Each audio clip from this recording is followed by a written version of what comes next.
I think we're looking at another monster forming in the Gulf. And I do not say that to scare you. I don't try to hype things up. If you've come to this channel before, you know that's how I roll. It's just not my game. But this is looking more intense with every model run that I'm looking at. So this, my friends, is Milton right now. Tropical storm expected to become a hurricane as we head into early Monday. And the official forecast still has it at hurricane status. But I'm going to explain why I think this thing may end up being a major hurricane, because some of the models do some rapid intensification as we head into, say, 36 hours from now into Tuesday and Wednesday. So a lot to talk about. And here you go. A good example is right here. This is the actual maximum wind gusts. Look right here. Boom. You see that rapid intensification that happens as it gets closer to the coast. You kind of saw that with Charlie. While this is not a Charlie storm, it's quite different. And don't get, like every storm, too caught up in that cone. You say, oh, we're not in the cone right now. This thing is going to have widespread impacts, I think, from the Panhandle all the way down into the Keys.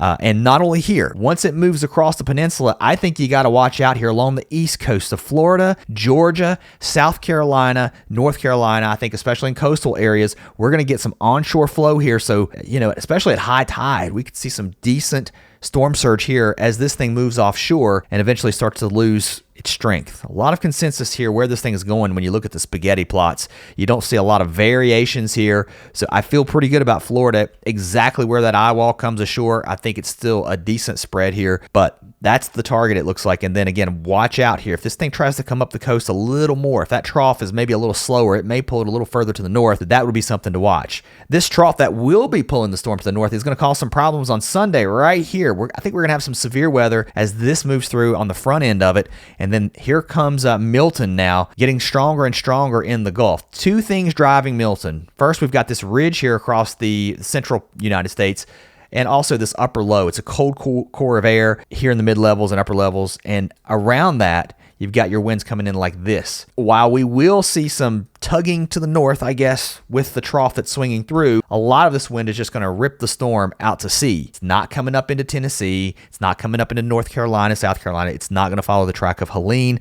Unfortunately, I've seen some ridiculous clickbait out there just trying to pull people in. It's not coming your way at this point. It looks like it's going straight into Florida, unfortunately, or at least somewhere here in the Gulf Coast. So still a decently wide cone on that map when you look at it. So from the Big Bend, really from Panama City, almost all the way down to Key West. Watch this thing and notice some coastal areas still in that cone. You saw the impacts. They're going to be very wide, so don't get too caught up. What happens after this? Well, this thing's going to move off the coast. The trough that's going to pick Milton up, or that would have picked Milton up, will be outrunning the storm, so to speak. It's really going to have a hard time pulling it too far to the north. And now we're watching a pretty decent ridge start to build across the west. And I'm telling you guys what, we are looking at some cold shots of air that just keep showing up across the northeast over and over and over again. I've talked a little bit about that, and I think we will see that. Severe weather, we will have some as we head into Sunday, especially here across the Great Lakes area into the northeast, western New York down to Pennsylvania, a good chunk of West Virginia, and then the strongest storms look like they will be here across far western New York, western PA, and then here into the Panhandle of West Virginia and eastern Ohio. Don't get too caught up in exactly where they're drawing these lines out. The potential for some damaging winds is there. Also, some tornadoes can't be completely ruled out, but I think the biggest threat as we head into tomorrow would be wind right in here in those very same areas. Let's time some of this out. We've got these showers. This is really not good either across Florida, right? So we're keeping the wet weather around. The ground's already saturating up with the rain. Storms firing up as we head into the afternoon and evening, marching their way east and south as we head into the late evening hours.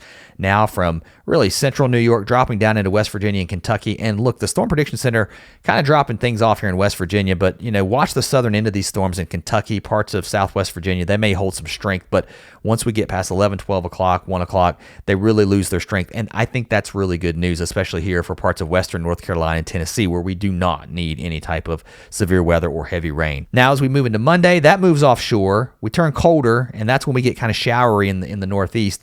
There could even be a few snow showers there, too, in the higher elevations. Take a look at the west. We're still baking out here. Temperatures way above average today. Here we go into Sunday, though, another scorcher. And as we move into Monday, the heat sticks around. It's just going to be brutally hot out here. Let's really widen things out. This is a more of a national look, and you can kind of find where you are here on the map as we plan the week.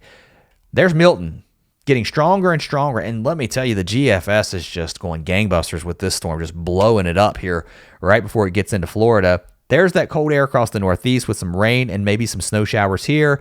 Another system bringing a few light showers into the Pacific Northwest. But there goes Milton across the coast of Florida. Once Milton moves closer to South and North Carolina, we will see that easterly flow trying to pull in some decent winds here and some rain showers. And then look, some snow showers here across the Green and White Mountains into parts of Maine as we linger into Thursday and Friday. That'll all push ashore, or out to sea, I should say, rather, as we get to Friday and Saturday. So we're pretty much done with that. Big ridge here, a trough slamming into the west. That's going to bring some snow, maybe some of the first snow of the season for some areas from parts of Idaho, Montana, maybe even some snow down into the Colorado Rockies and the Wasatch, although we've seen some snow. But this is a pretty wild setup. So you've got high pressure building in here, bit of an upslope component here, so we could squeeze out some more snow heading into next weekend. And then another front moving across the country. It's that time where we get these mid-latitude cyclones, these westerlies, man. I'm telling you, this is when they start to really pick up, and they're starting to move a little bit further south. So another cool shot of air heading into next week, and I always like to take the GFS out pretty far. Don't count on something forming here in the Gulf, but I will tell you, don't turn your back on the tropics in October. Yeah, we're getting later and later, but it's the time of year where it doesn't take much, and we're seeing it now with Milton. Okay, that's all I got now. I'll catch you next time.